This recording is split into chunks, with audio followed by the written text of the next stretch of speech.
ঘুম থেকে উঠে দেখি বোন স্কুলে যাচ্ছে। হায়, আজকে বোন ভিডিওটা শুরু করেছে সকালে, কারণ আমি ঘুমাচ্ছিলাম আর ওর সকালে স্কুল ছিল, তাই ও রেডি সেডি হয়ে আমাকে এখন ডাকতে যাচ্ছিল।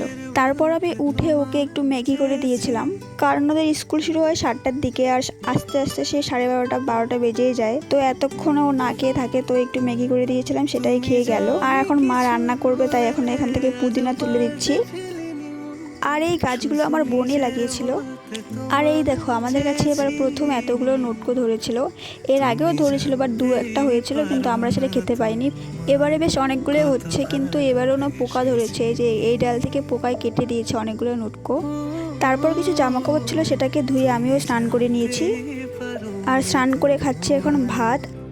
আর কালকে রাত থেকে আমাদের বাড়িতে কারেন্ট ছিল না, তাই এখন ফোনে চার্জ দিতে যাচ্ছি। তো আজকে ভিডিওটা এতটুকু। যদি ভালো লাগে তাহলে লাইক, কমেন্ট আর ফলো করে দিও। Tata, by.